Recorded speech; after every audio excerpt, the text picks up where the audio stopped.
Thank you so much. Thank you. Hey.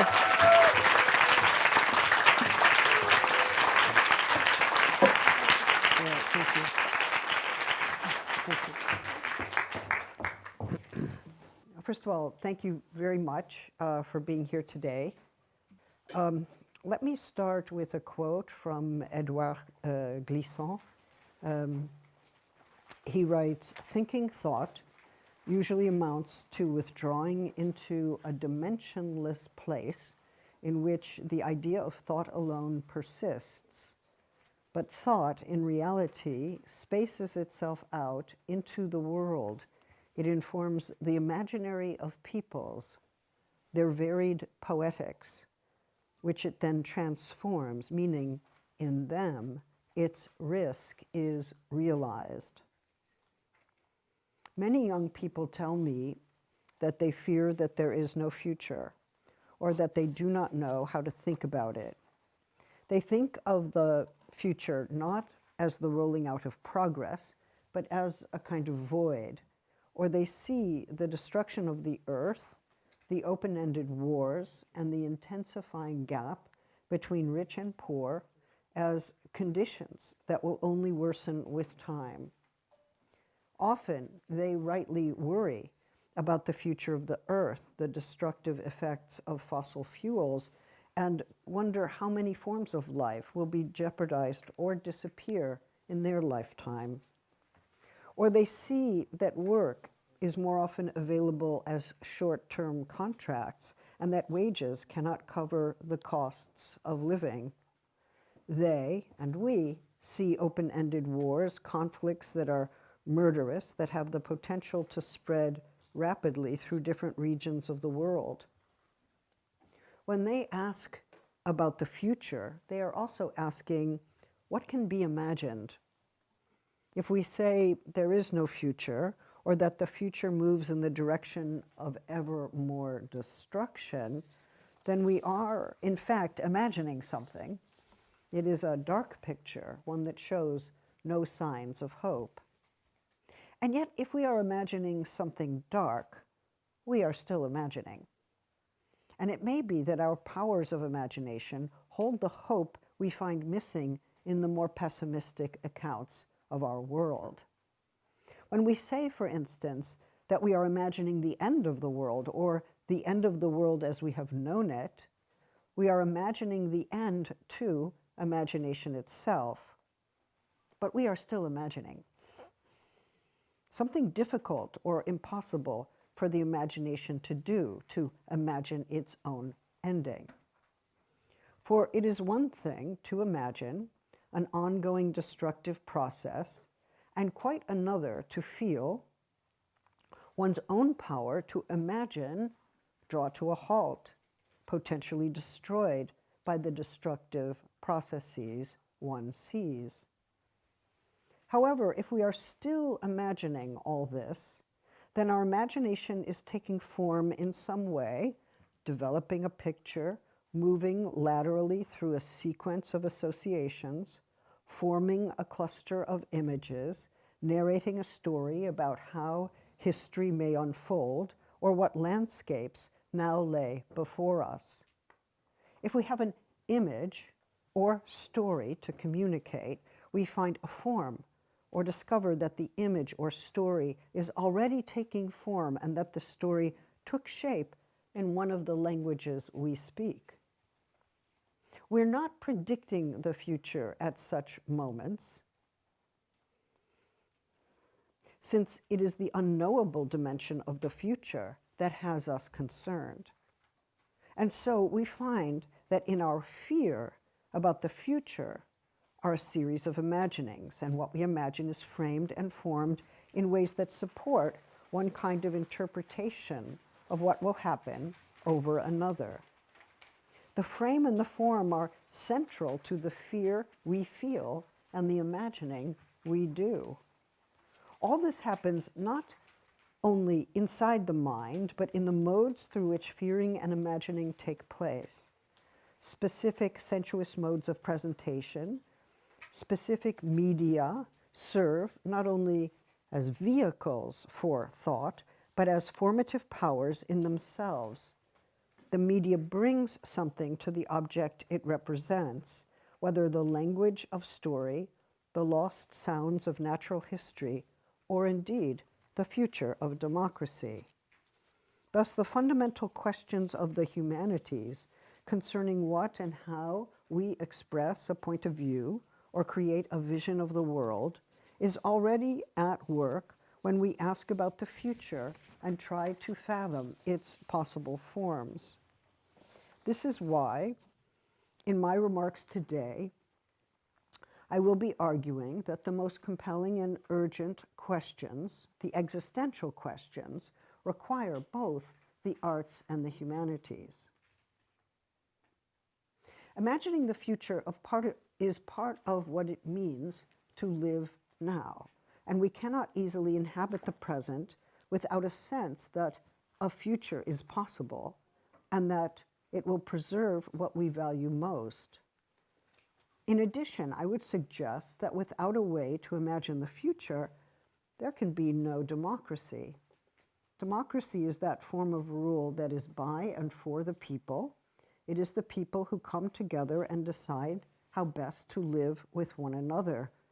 They make the laws under which they agree to live, and they seek, through debate, to produce an abiding understanding of what it means to live together. There are, as you know, various freedoms exercised under conditions of democratic self-rule. People are free to assemble and to move, to express their views, and to affiliate with political groups. By the way, all this is lost under martial law. We can talk about that. But the people are not, as it were, this or that political group, or a specific organization, or even a party. The people have various affiliations, and they assemble in different places and for different purposes, espousing conflicting viewpoints, seeking to gain support for their vision of the world. So who are the people? Well, they are invariably, I would say irreducibly, diverse. And under some political conditions, that diversity is denied. Forms of subjugation and exclusion are developed to narrow the scope and multiplicity of the people. We see this happening under nationalism. For instance, under conditions in which citizenship is unequally distributed, suspended, or foreclosed, then not all the people are considered to be the people, since not all the people can exercise those freedoms that are supposed to be equally shared. Some people fall outside the law, especially if they are not citizens, or their rights of citizenship have been suspended at the border or in prison. But are the people, in some sense, also prior to the laws by which they are governed? Is there a people who pre-exist the laws that they make for themselves?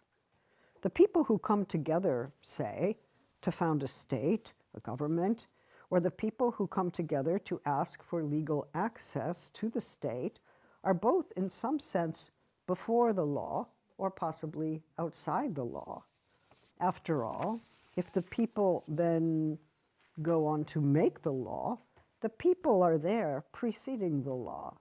They are, we might say, lawless, without law, at the moment that they make the law for the first time.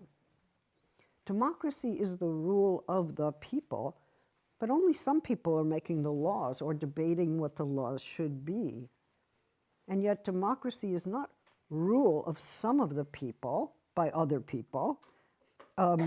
Democracy requires that all people participate equally in the collective democratic right of self-determination.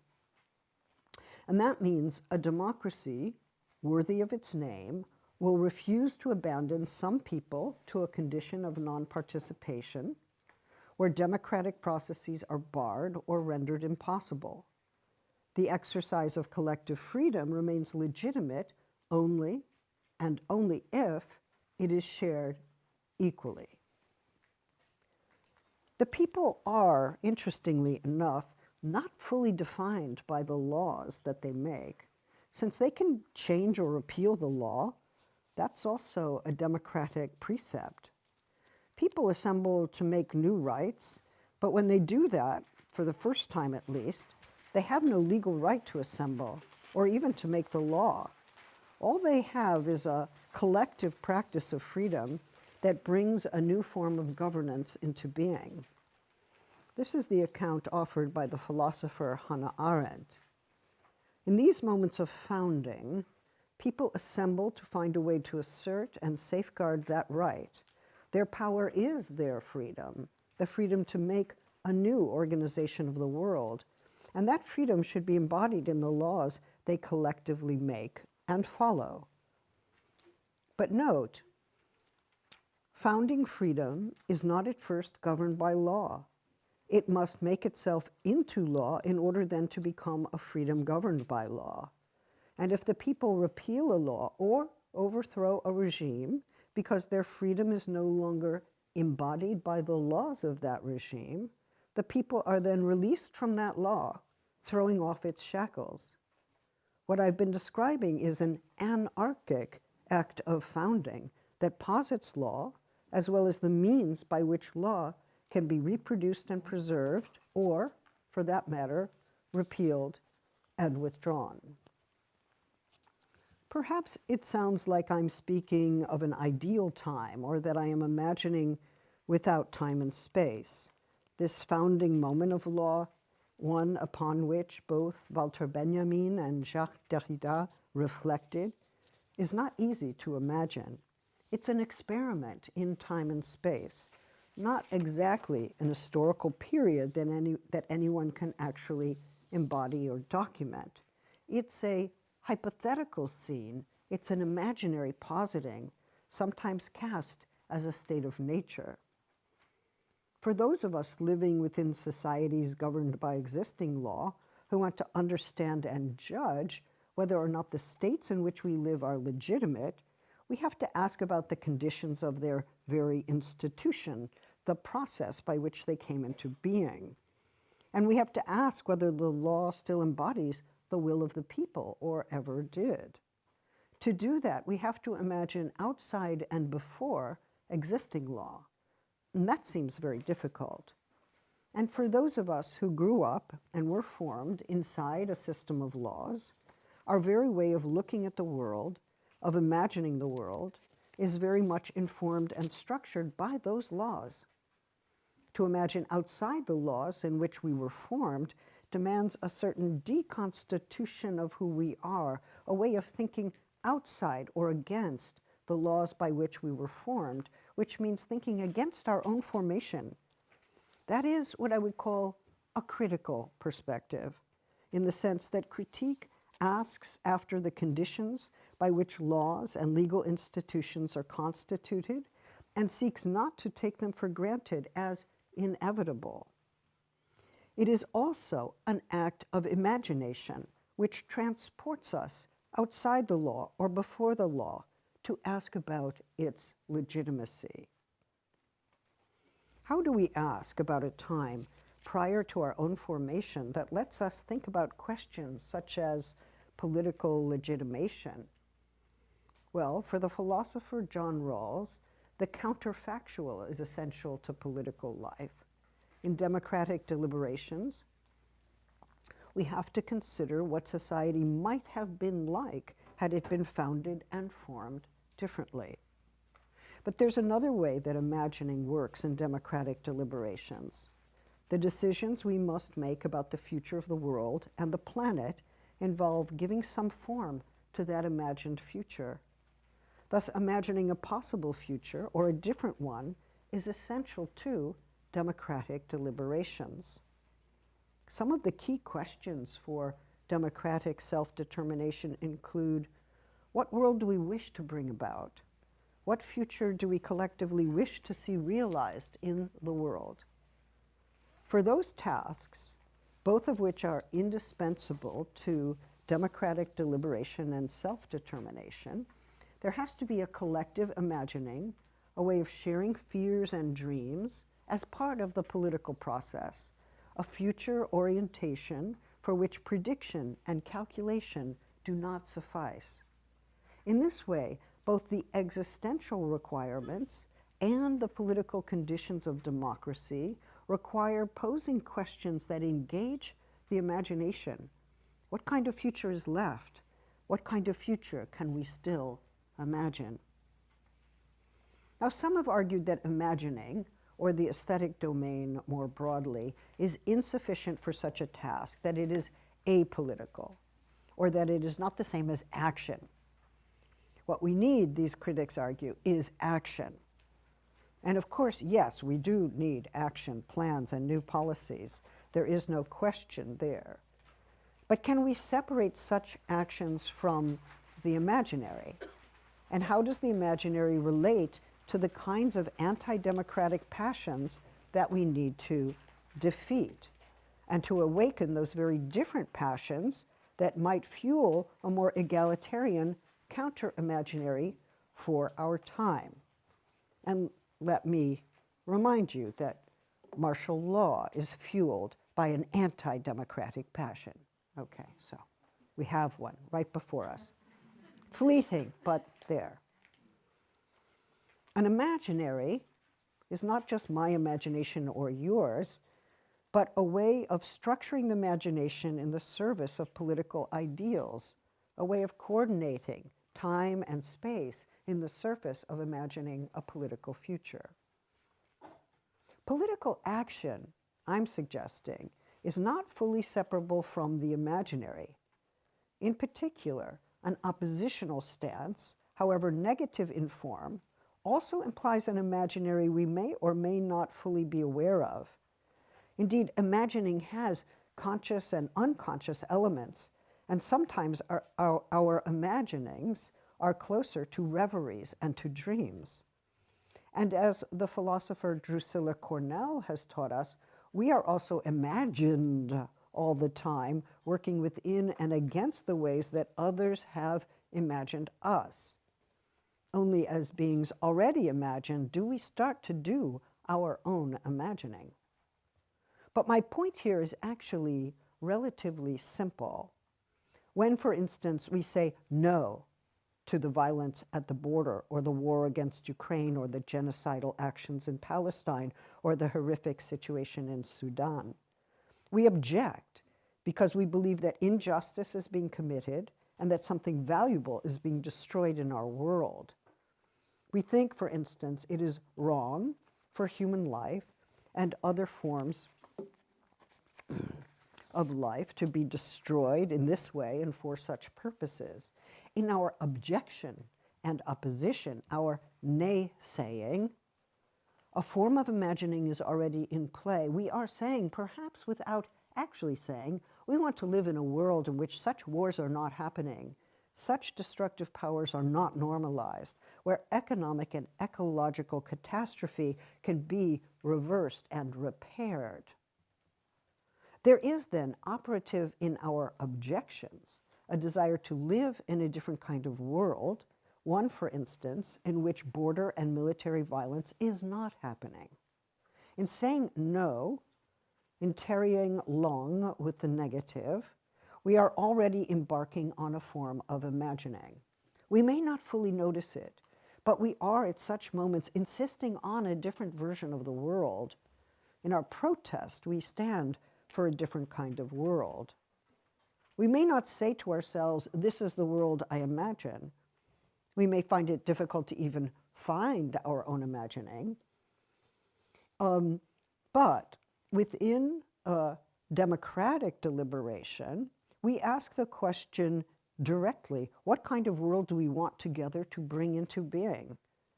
I think the same thing happens in social movements.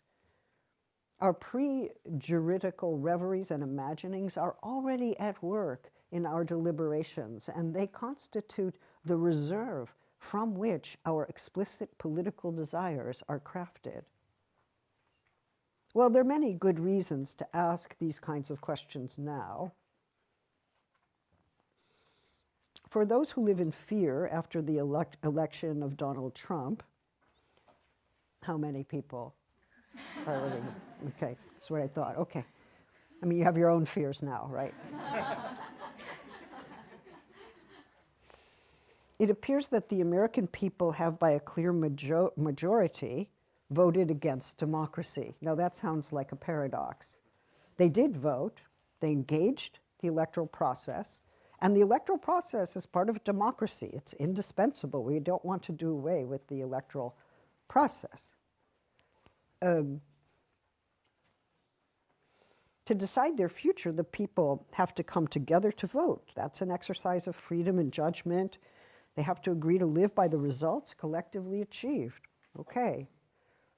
And yet, if democracy is to have meaning, and if it seeks to remain legitimate, then the people must safeguard the equal rights of all the people and their equal freedoms. The constitutional forms that safeguard democracy can be dismantled through the will of the people. The people can decide that only some of them should count as the people and others should be deported. That the military should come in and deport the other people. That too can be decided by electoral means, especially if constitutional and international rights are suspended. The people can decide to suspend international rights, international law. The people can exercise their popular will, their collective freedom, to elect someone who has promised to destroy the balance of powers, to initiate mass deportation, and to undo constitutional protections for women and trans people, for migrants, and for the voting rights of Black people, to name a few. The people have agreed to augment presidential power at the expense of their own rights. And as rights stripping becomes an ever more accepted political norm, the people can, in exercising their democratic rights, seek to diminish or eliminate the rights of already precarious or endangered communities, right? And we could say the same for endangered environments or endangered animals, species. So in the case of the US, democratic means were honored. There was an election. And yet democracy is not reducible to its parliamentary form. Those who seek to undo electoral institutions are clearly seeking, yes, to undo democracy. But that's the paradox with which we are now confronted. The Electoral College in the United States, for instance, has always been a defense against the powers of democracy, even as it is one of its parliamentary instruments. It was founded on the belief that the people do not have the education or capacity to judge what is right for themselves, and that a select group of electors should be invested with the power to decide what the true or best will of the people should be. The Electoral College is an example of an anti-democratic parliamentary institution charged with the task of undoing democracy in the name of its defense and through one of its instruments. It is an institution that fears and devalues the will of the people. As indispensable as parliamentary procedures are to democracy, they are not enough to secure its future. And this question of the future is lingering here as the problem before us, the one that will, I hope, illuminate the essential relation between democracy and the humanities. For if we are asking what relation democracy has to the future of the humanities, we should be prepared to find that there is no democracy without the future and no humanities without an imagination that includes imagining the future and its possible forms. When political philosophy refers to the founding of a new polity, when political philosophers reflect upon that moment of founding, they paint a picture of a group of people freely assembling to decide upon the form of government and the rules by which they will collectively live. Rousseau, Montesquieu, Locke, Hobbes. I've just given you an Arendtian rendition. This imagining is not exactly an historical scene. It's a fiction, which doesn't make it false, by the way. It's a fiction meant to underscore the primacy of free forms of gathering, the distinct operation of freedom prior to and apart from laws. Right? If there's an unjust law or an unjust operation of a legal power, an executive branch, and the people gather, even though they've been told they may not gather, even when the people have been told that there's martial law and you may not gather, and they gather because they oppose martial law, the people are, what? Outside the law, inside another law, calling for a different law. Where are they in relation to that law? They are somewhat separate, right? That's why we can rise up against unjust law or unjust deployments of power. Sorry, I'm speaking to people who know this.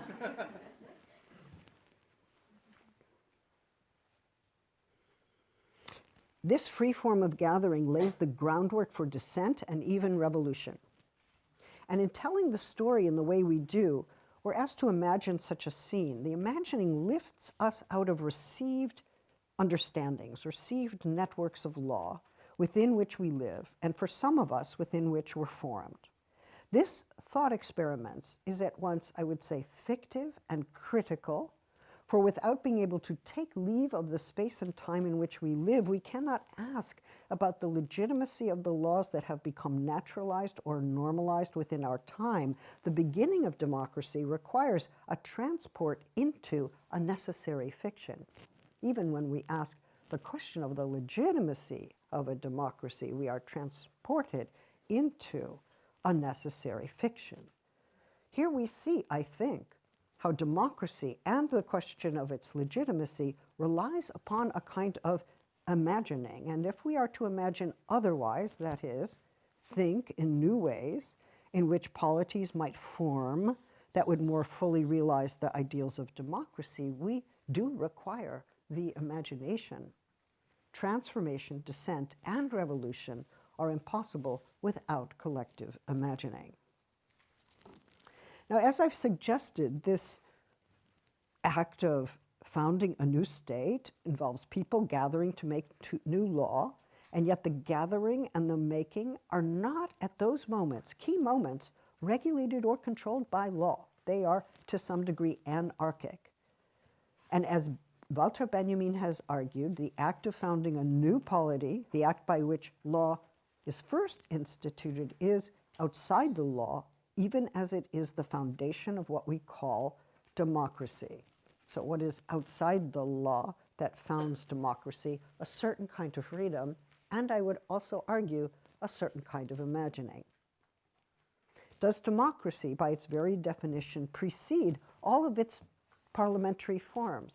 If it didn't, we would not have a perspective by which to judge some parliamentary forms as anti-democratic and some parliamentary forms as democratic. I've just said the Electoral College is anti-democratic. My critique of that democratic parliamentary institution is based on an idea of democracy that is not realized by that institution. I am outside, as it were, in my criticism. I would suggest that democracy is operating before and outside any of its elections, even as elections are essential to democracy. It also occurs in fugitive and wild forms that are not captured by the vote and are certainly not represented by those who, through becoming elected, seek to strip the rights of those who assemble and speak for justice, for those who deserve to apply for residency or citizenship, for those who are working at a wage that leaves them without housing, with unpayable debt, subject to economic forms of terrorism administered by banks and states. Under conditions in which democracy is imperiled by democratic elections, several questions emerge. What bonds of solidarity can we now make that keep a vision of democratic life alive? What practices of radical care and support can we provide for those most severely disenfranchised by an election that has brought an authoritarian to power? But perhaps most importantly, what new imagining can we offer that would have the power to defeat a vision of the world based on racial and ethnic hatred, on attacks on gender and sexual minorities, one that proposes capitalist accumulation and the decimation of social services as a dystopic version of the public good, the continuation of war, and the destruction of the earth. It is, of course, a bind of extraordinary proportion when the will of the people proves to be against the will of all the people, and when some people insist on exercising forms of power that deprive others of any access to political belonging, participation, and self-determination. The people can and do turn against the people. And they can do this through, unfortunately, democratic means. But that is no reason to turn against democracy. It is, however, a reason to renew a sense of democracy in more expansive and more compelling terms, in more egalitarian terms. But for that, we need a new imaginary built from the potentials imminent to the everyday practices of solidarity, including, in the US, the encampments and the protests, the struggle for the unhoused, against prisons, against the violence at the border, and against genocide and the complicit powers that aid and abet its indefinite continuation. Let us consider that anti-democratic political movements are often characterized during our times as engaged in stripping rights from vulnerable groups and plotting or enacting forms of eliminationist politics. Such conduct, which belongs more readily to fascist movements against democratic freedoms and rights, engages in nationalist campaigns against migrants and ethnic minorities, foments resentment against religious minorities, engages in propaganda about the dangers of gender, the equal rights of women, the parental rights of gay people, and the rights to health care on the part of trans and gender nonconforming people. In other words, those who belong to communities most clearly exposed to violence and exploitation are now named as the cause of instability in the world. And under fascist conditions, these people, issues, movements, kinds of research, are figured as variously threatening the fundamentals of society. Gender is said to be a force with the power to destroy the family, the church, and the very distinction between men and women. Critical race theory is said to be a threatening ideology that will indoctrinate those who seek to read the books in or related to that field of study. Migrants are said to threaten the jobs of those who belong to ethnic, religious, or racial majorities, not just taking their jobs, but their daughters, and their presumptive place of supremacy in the social order. In many of these cases, phantasms are constructed that fault academic disciplines or fields for publishing, or fields of publishing, for destroying the future of social institutions that many find valuable. And in some cases, gender itself is characterized as a demonic force or an indoctrinating ideology, as a fatal virus, or even as a nuclear bomb. I've seen all of these analogies. The hyperbolic status of these descriptions tells us that very basic fears are operating in the construction of these phantasms. Ironically, the critics of gender claim that gender theorists adhere to a theory of social construction, and that's the problem, since it implies the denial of material reality or the material body, or the natural law or the natural distinctions between male and female. But the anti-gender movement engages in a wild and I would say irresponsible construction of gender, making it into a phantasm that collects fears and anxieties, transforming them into hatred and right stripping, or eliminationist politics. What's needed in the face of such phantasms, ones that include hyperbolic and derogatory depictions of migrants and minorities, is both a patient and considered analysis of what gender studies and gender policy really are. That is, what are their aims? How do those aims comport with ideals of democratic life, including freedom, equality, and justice? Indeed, without a patient and considered analysis of issues that have become flashpoints within social and mainstream media, the public has no way to criticize, doubt, and refute the propaganda about gender, sexuality, race, ethnicity, and migrants that passes itself off as the truth.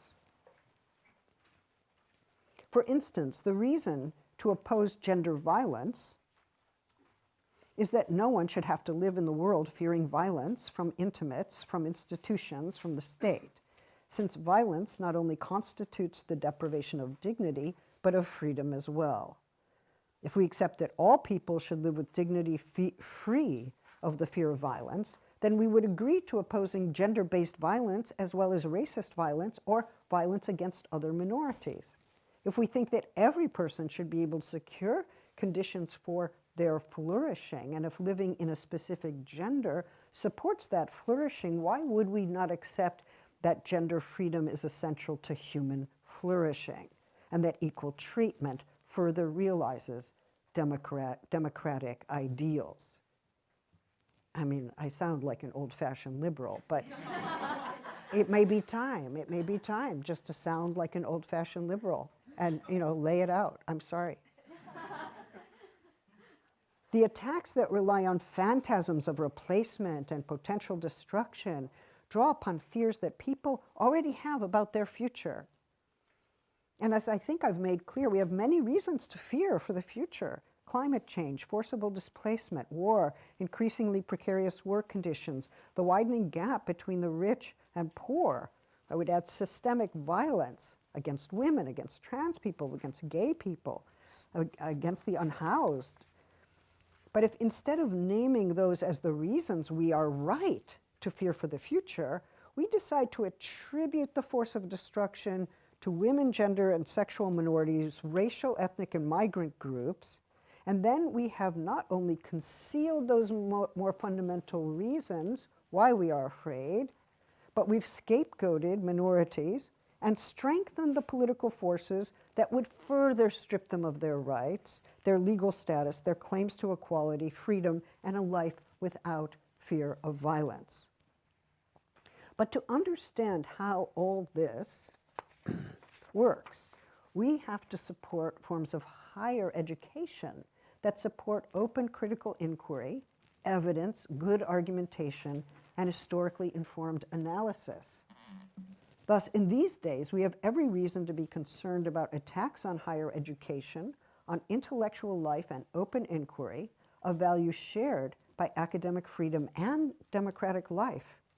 And when higher education is faulted for its elitism, or when it is defunded by neoliberal regimes, people become increasingly susceptible to the fascist and authoritarian claims that it is the most vulnerable people in the world who are most dangerous.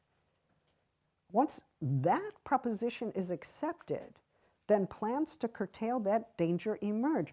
Strip them of their rights, eliminate them from society, sequester them through psychiatric means or imprisonment. I suggested above that people do require certain conditions for their flourishing. Infrastructures of life condition the very possibility of persisting in this life. And when those infrastructures fail, we too tend to fall, or to fall apart, or to discover that we have no self-sufficiency without the social and ecological conditions that support our lives. We may well ask what allows people to persist during times of war, under conditions of occupation, or when the social field presents a constant threat of violation or violence against one's own body.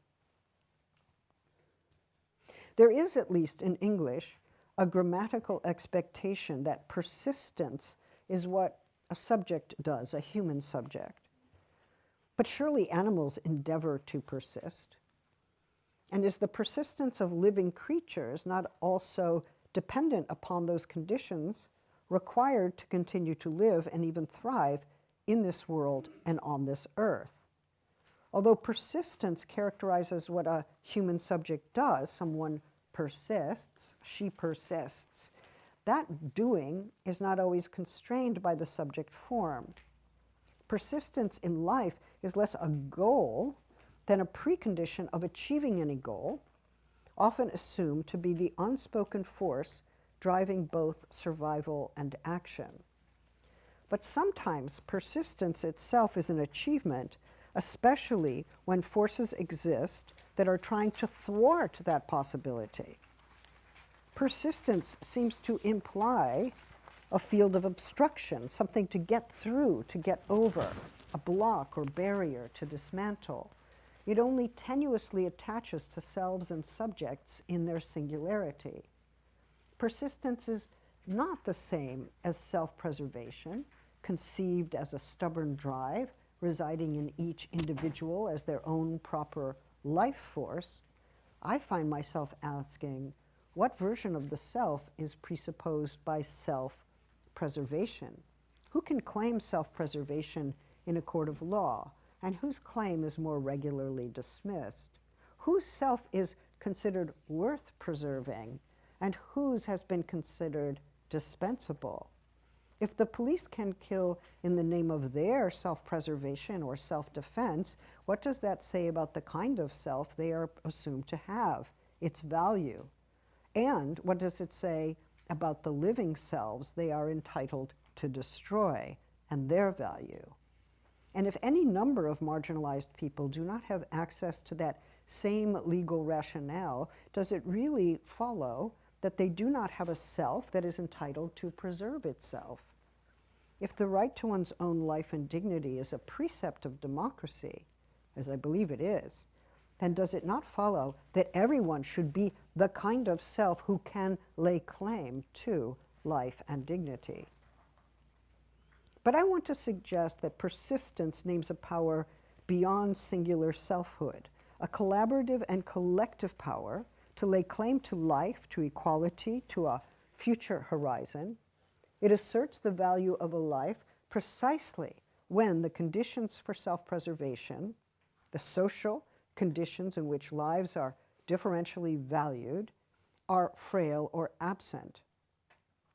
But also, persistence may involve moving beyond some of the categories that are most familiar to us. In other words, I can persist in this life only if I take distance from the categories that lay in wait for me. I might need to live beyond those categories or between them or find categories of my own.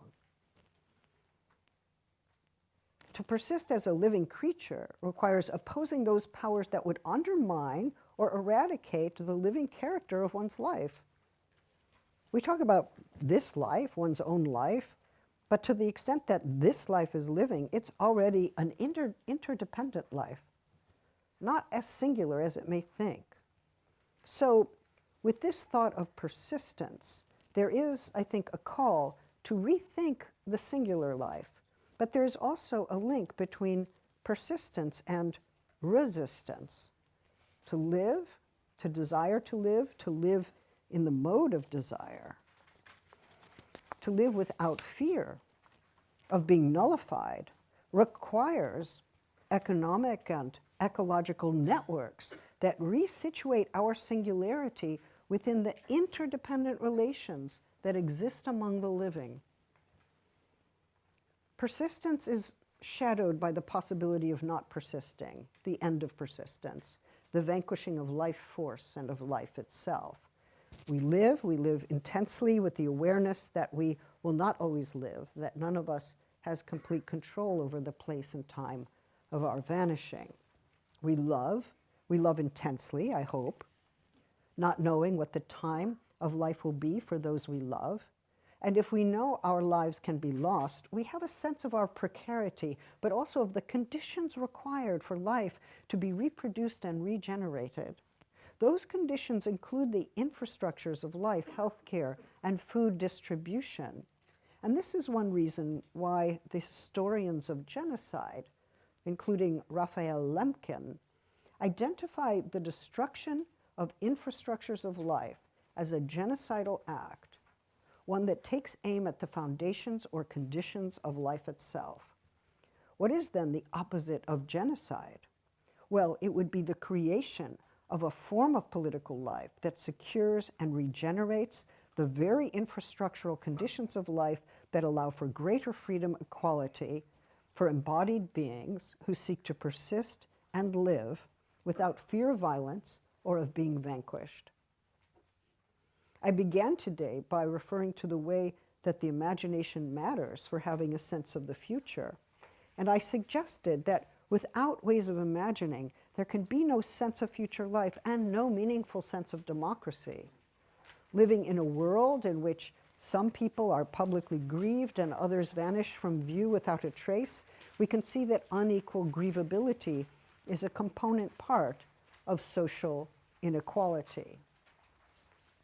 The arguments we make in favor of social and economic equality among humans are not sufficient to establish the interdependency of living processes without which climate change cannot be understood or stopped. What shift in perspective is required to consider the living world itself as grievable, as worthy of grief? If the human can no longer serve as the center for such a task, how is interdependency to be thought, and in what manner is it actually lived? Further, what changes in our temporal understanding of life and finitude are required such that this body, before any death, can understand itself as living an unmarked life? Antigone objected to the prohibition that would keep her from burying her brother, for his life was to be honored and acknowledged. But for the life very much alive, but living without honor, dignity, and acknowledgement, the situation is at once proleptic, that is, grasped through the future anterior, and very much present, not as a death in life, but rather as a distinct sense of living, an unacknowledged life heading toward an unmarked death. Thus, the condition of being grievable or ungrievable or unevenly grievable across contexts does not always seek recourse to a future perspective that will look back on the life that has been lived. Grievability is an attribute of a life as it is lived, or a modality of life. We each have a sense, a living sense of whether we are living a life that is valued and would be grieved were it to be lost. Or we live and see that we don't have the basics that we need to live, and we realize that the society in which we live does not consider us grievable, worthy of safeguarding. Grievability, understood as unequally distributed, differentiates those considered more alive from those considered nearly dead or already so, even though all of them are living in some way. The question of who is grievable pertains not only to those already lost, but to those who are living a sense of being already and irreversibly lost within everyday life as a living body. Conversely, those who know that everything will be done medically and socially to keep one alive, protected from accidents, free from zones of war, experience a greater sense that their lives are grievable, valued by others, and that a web of social and economic relations exist to secure for them the sustaining infrastructures of life. If to live without a sense of being able to live further or to persist, the temporal horizon of life collapses, and the present moment does not necessarily portend the next. This life can be lost, and the world is arranged in such a way that this life could be more easily or less easily lost.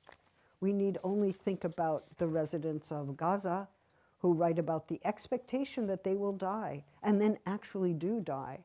They leave a testimony for a world by which they were abandoned.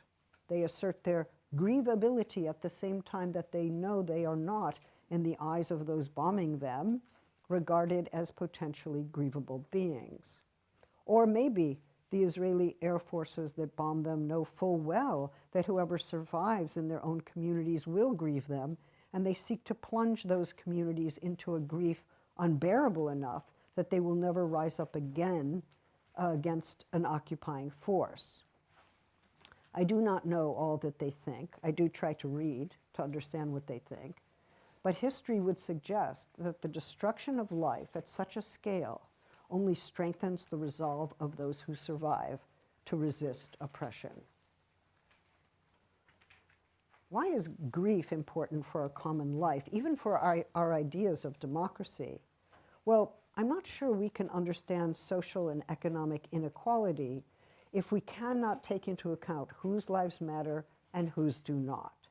To establish a principle that all lives are or should be equally grievable is to say that all lives are or should be equally valuable. And this is where Cornel West and I definitely agree.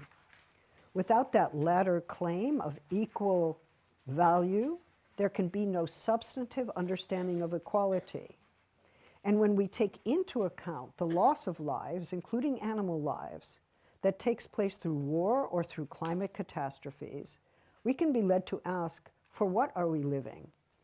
The question, what are we living for, is bound up with the question of how we, whether as a global or local community, want to organize our shared life, our interdependency, and our relations to living processes similarly threatened by war, the ravages of capitalism, and climate destruction.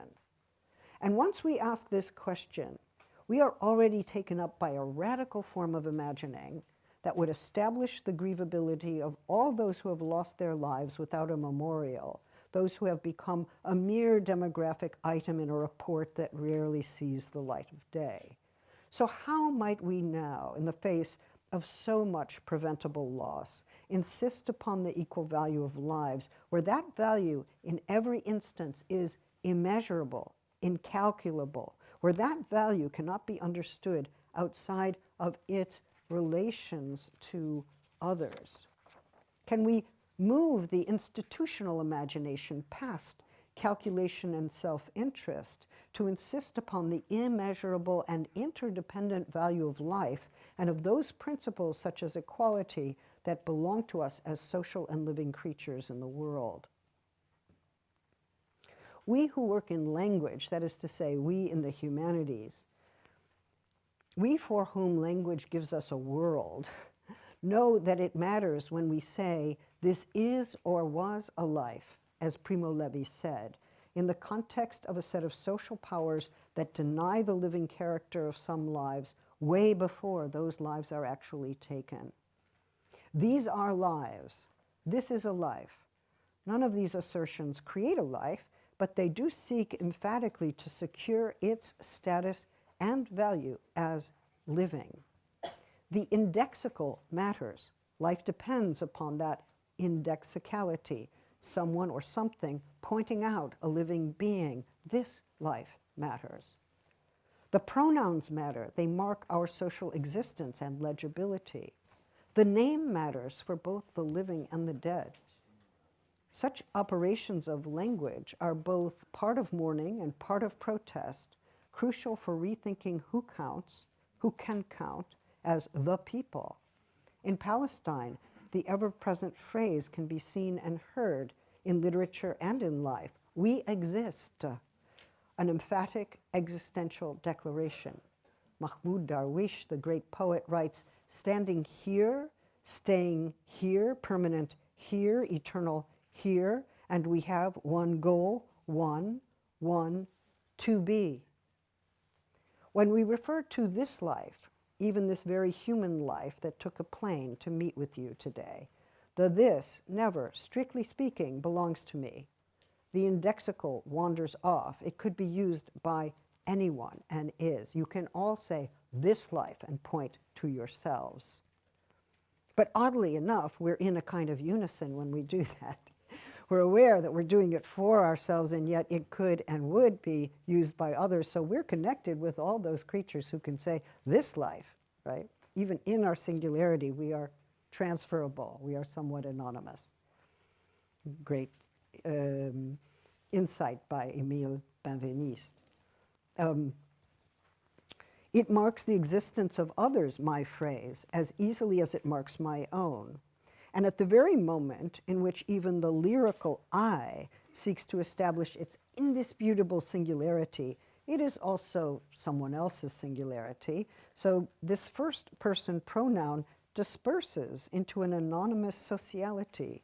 Who and what speaks when this I speaks? Claudia Rankine, the poet, asks the question in this most interesting way, and I quote, "If I am present in a subject position, what responsibility do I have to the content, to the truth value of the words themselves? Is I even me, or am I a gear shift to get from one sentence to the next? Should I say we? Is the voice not various if I take responsibility for it? What does my subject mean to me?" End quote. So language matters, graphic and musical forms matter, performance also registers life, committing it to the registry of the living, and so already reverberating with lives both proximate and distanced. Even in solitude, we are more accompanied than we know, perhaps more supported and overwhelmed by a litany of voices whose origin we can neither fully know nor enumerate. You are already in the language by which I point to myself. I am already in your hands and taken in by your breath, you whose names I do not know, who share the air and the surfaces of the world, requiring shelter and food that carries with it the labor of so many whose names are never known, but without whose anonymous labor we could not persist as the living creatures that we are. Of course, I think we are all trying, when we can, to find agency, connection, and creative powers under conditions of duress, even as those conditions are not the same for all of us. In finding the capacity to act, to make, and to connect, we draw upon powers that come from elsewhere, from a world in which we are hopefully nourished and supported enough to write and to act. And that is why, as we think about what it means for the humanities to persist, for our students to carry on with their studies, or for any of us to persist in and beyond the pandemic or other conditions of duress, we are always asking about the institutional and social conditions under which persistence becomes or fails to become a possibility. Persisting in the academy is less the prerogative of individuals who demonstrate spectacular will than the direct consequence of conditions of work that allow for flourishing, a livable wage for staff, adjuncts, and graduate student teachers, decent and equitable fellowships at the graduate level, the forgiveness of debt for all those students who have taken loans to study and secure a degree, new forms of graduate training that affirm the wide range of positions open to PhDs in the humanities, even if that means that humanities professors have to retrain themselves to help guide students along those pathways. And those, at least in the US, who are working in adjunct positions without health care are living proof that our institutions are not yet humane. They are also the ones most imperiled as principles of academic freedom are being eroded. It becomes increasingly the case that people do lose their positions because of political viewpoints they express outside the classroom. As democratic rights are being suspended or destroyed, so too are academic freedom principles when the extramural utterances of faculty are no longer protected from retaliatory action by their university and state powers. To live now is generally to live with the expectation that living will continue, that a series of nows will follow, such that anticipation is built into the now, the present moment. This is a futural disposition. The future anterior, the perspective that will have looked back upon our lives, presupposes another life looking back on us, narrating our lives and our absence in a time that no longer counts us among the living. That future anterior perspective is imagined from within the present, and it constitutes a second way that the future time informs the present moment. This will happen is replaced by this will have happened. Will someone say this was a life in the future? Will someone have said this is a life in some indefinite future? This is not the classical question, is this a life worth living, but a variation. Will this have been a life deemed worth living, considered worth living, considered valuable? It's in the voice of another that the value of this life will or will not be determined, if the determination happens at all. But that is not the only way that the grievability of a person can be understood. We each live with a sense of whether we are living a life that would be missed or mourned were it to be lost. And those who feel that they have been degraded as a living being may well live with a living sense of their own ungrievability. Grievability might be thought of as a criterion for understanding the value of a life, as I have suggested. But that value cannot be determined without considering whether that living being has had access to conditions that support or further living itself, legal status, health care, shelter, to name but a few. But if someone is living in the world as an ungrievable being, that person is still alive, but they're living with the sense that one's life is not considered by others or by society more generally to be fully living or living in a valuable way. This is not about imagining a future in which this life will be regarded, but it is rather about the present sense of the value of one's life. Ungrievability is thus the lived sense of a devalued and dispensable life, an experience of the living of the devalued sense of their own life.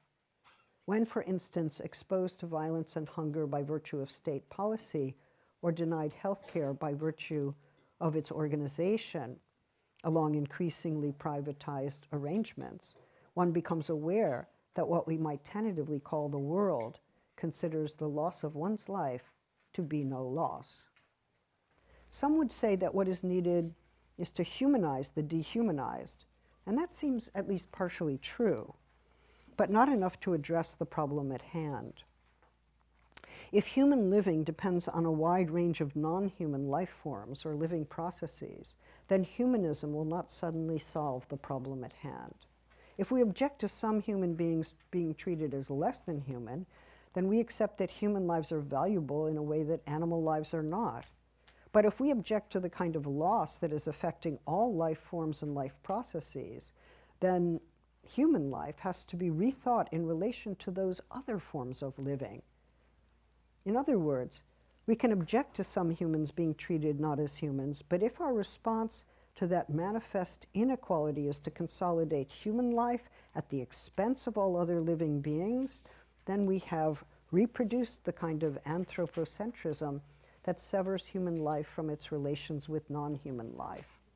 And when that connection is lost, then we have no way to grasp, to grieve, and to resist the effects of climate destruction, which affects not just the human form of life, but the soil, the air, the other species, and the geological and ecological dimensions of this world.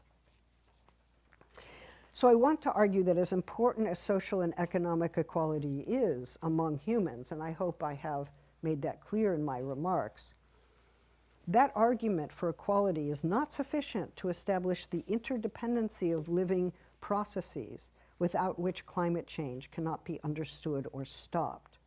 So there's a shift in perspective that's required to consider the living world itself as grievable. The human can no longer serve as the center for such a task.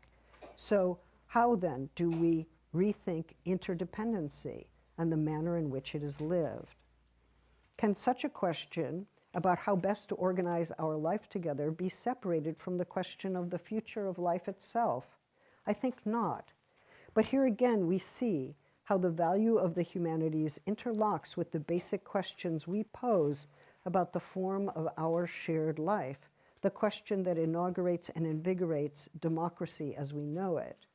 In these times when war, climate catastrophe, the rise of authoritarianism, and the decimation of social goods by capitalist regimes exposes our frailty and interdependency as living creatures, we need what powers we have to shape community and to expand practices of care and solidarity beyond the strictly domestic and national spheres. Such questions require patience and imagination, which are two signal virtues of the humanities.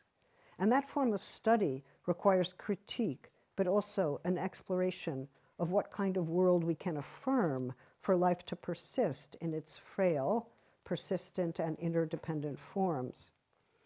We can no longer look away from the quotidian ways that white supremacy, militarized nationalism, gender discrimination and violence, exploitation and abandonment are reproduced across social institutions, including universities. But it is time to ask how we can rebuild and renew in the face of institutional histories of error we can no longer afford to deny. Where and how do we move out into public worlds without the power to physically gather to recraft its newer form, to press open the potentials of transformation, to repair and regenerate the earth, and to affirm the ideals of justice outside the carceral framework, opposing violence and discrimination against women, trans, and queer people, rebuilding as well our infrastructures so that those physically challenged are full participants, and to think equality beyond the boxes that are checked and tallied. Diversity and inclusion are indispensable, but they will never quite name our utopia. We are in search of those names. So finally then, for those of us who work in the humanities, it has never been more important to learn how to show how important the humanities are for understanding the world in which we live, for making sound judgments, interpreting words and deeds, the promises of leaders, their lies, for imagining ways to live together that manifest the very ideals of equality, freedom, and justice we wish to make manifest in the world. Both public and private institutions would do well to help us now think through the fundamental questions of persistence and loss, of living on in keeping company with those who have passed, to help us understand what connects and divides humans across communities and environments, languages and regions, and what role collaborative and critical imagination has during times in which crisis and futurity are clearly the issues.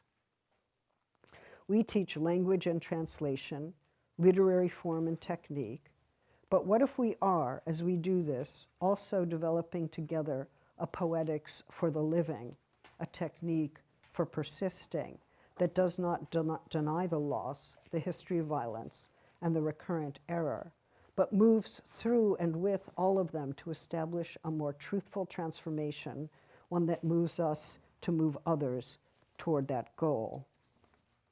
So often in a literature class, we open a novel or we start to read a poem, and the first question is, where are we? Who is speaking? In other words, we begin with a disorientation. Where am I? Is there a century here? Is there a region in the world? And that disorientation allows us to reimagine the world anew. We interrogate and leave the space-time of that fictional world only to return with that other world illuminating our own. The poetics of life, the techniques for living that emerge from our collaborating worlds give us the value of language and life in their vital intersection as something that happens in relations, what Glisson called a poetics of relation. The poetics of relation for our time, a time ripped up and divided against itself, is not only to make the value of the humanities known to a wider public, but to answer the call emerging from so many publics for a collaborative imagining, for we can hear those questions as a public cry and demand. Where are we? Who is speaking?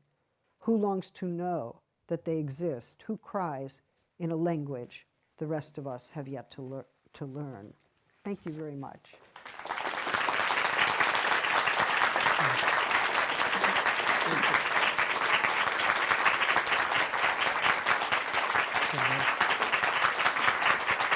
Thank you.